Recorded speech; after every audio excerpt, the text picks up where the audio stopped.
Guys, nandito tayo ngayon sa may EDSA at nandito may rally po, no? Ng about, ito po yung rally ng about impeachment kay VP Sara Duterte. Guys, pakita natin sa inyo, ha? Aming pansyatory dito. Ang dami. Okay. Magandang hapon po sa ating lahat. Hello, kumain na ba kayo? Congratulations po sa ating lahat. Nagkakaisa sa iisang hangarin.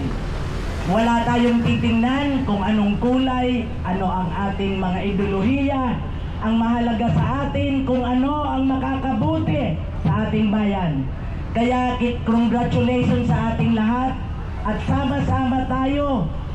Ituloy natin na manindigan para sa tama. Ang mga vloggers na iba-iba ang kanilang sinuportahan nung nakaraang eleksyon at ang bunyog pagkakaisa party ay may iisang layunin. Gusto natin na ituloy iproseso ng Kongreso ang inihain na impeachment laban kay Vice President Sara Duterte. Ito po ang ating adhikain ngayon kasi sobra na.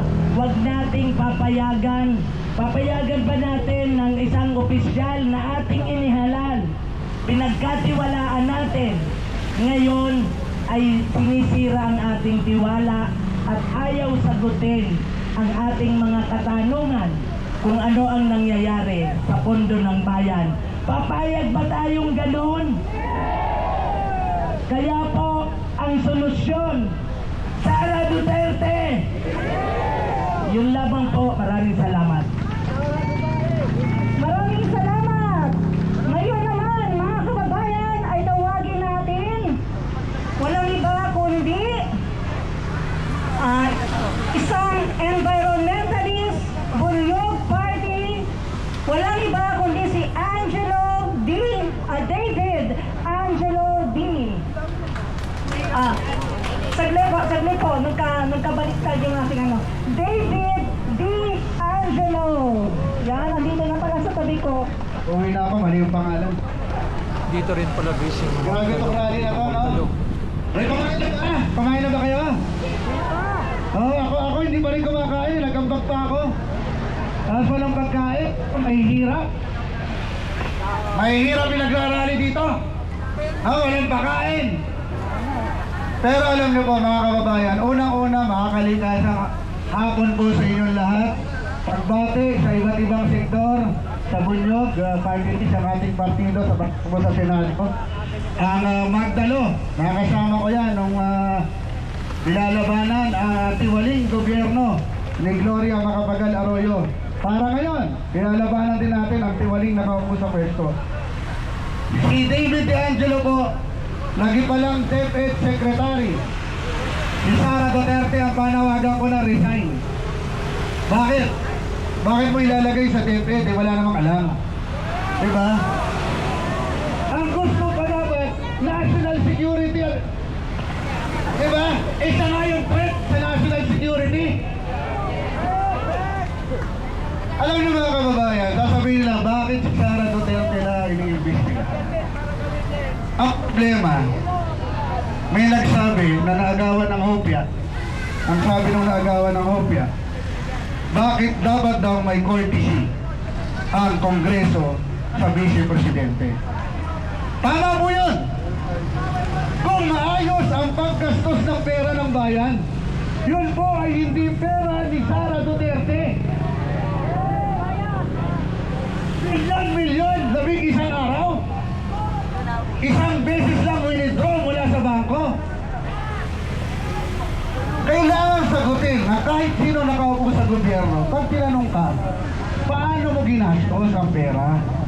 Hindi mo dapat minumura, hindi mo dapat inaasahan na para ikaw may-ari ng Pilipinas. Diba? Duty mo yun. It's your constitutional duty. Diba? To respect the institution, to account for the money of the people. Pera po yan ng taong bayan. Kaya pinapasagot sa kanya, saan mo gagamitin? Anong pinagamitan mo? At itong bagong hiningi mo, saan mo gagamitin?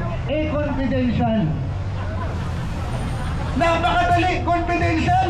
Kung ako yung nandun, sabihin ko, sige po, ganito, executive session tayo. Ipapakita ko lahat ng tunay na resibo, lahat ng tunay na pangalan, executive session. Walang media coverage. Napakasimple ng sagot. Ang problema, simula nung panahon pa rin ng tatay, na ang sabi, change is coming, kaso mali ang spelling, kasi scamming, na-scam tayong lahat. STA akala ko coming. Na-scam tayong lahat. Hanggang ngayon, ini-scam tayo ng Vice Presidente. Bilyon. Ako nga, taya ng taya sa loto dahil wala akong pera, hindi ako manalo. Diba? Ang ganda po ng ginawa na ito. Napakaganda. Saludo sa kanila. May report nagsasabing may korupsyon. Ano ang susunod na step? Kung may korupsyon, may nag-file ng impeachment proceedings, bita-bita kayo doon. Kailangan, ang gawin nyo, pirmahan nyo yung impeachment kasi napatunayan ninyo eh. May hearing. Magkano po ang pondo na ibinibigay ng pera kada hearing? Yun po yan. May sweldo pa yan. Tapos sasabihin mo, ay mukhang hindi ko na feel na mag-impeachment kasi may eleksyon. Anong mahalaga? Eleksyon o kapakanan ng taong bayan? So, ibig sabihin, tatlo na yung impeachment, dapat suportahan nyo yan kasi kayo nag-imbestiga. Kung talagang may nanakaw, kung talagang may violation sa konstitusyon, dapat dalhin sa Senado ang impeachment proceedings at doon desisyonan ng mga senador. Diba? Kaya yan yung... kasi wala nang panahon. Kami ang wala nang panahon sa inyo. Wala na kayong panahon maghintay na kayong kurakot, na yung walang ginagawang Vice Presidente ay nasa pwesto ba.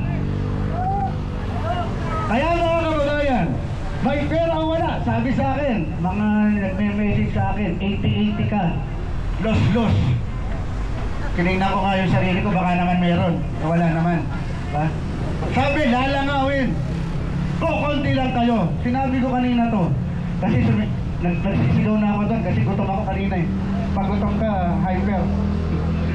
Ang maliwanag dito, ang basta nasa tama ka, hindi mahalaga kung ikaw ay nag-iisa, 2, 10, 100, 1,000. Ang mahalaga, tama ang pinaglalaban mo.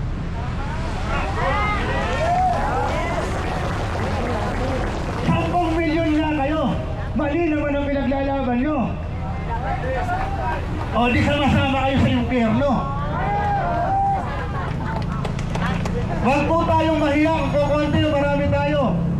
Maging proud po tayo kasi sa loob natin, sa puso natin, ito ang tamang pinaglalaban para sa taong bayan. Kaya sigaw po natin, maliwanag! Sara Duterte! Maraming salamat po. Mabuhay po kayo. Mabuhay po ang mamamayang Pilipino. Salamat po. Maraming salamat, Kamunyog, senatorial candidate David De Angelo, isang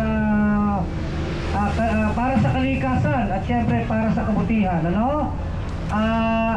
Yung bang mga kasamahan natin mga vlogger nagla-live eh. Nakita nyo, nasa may partner ko dito. Yan.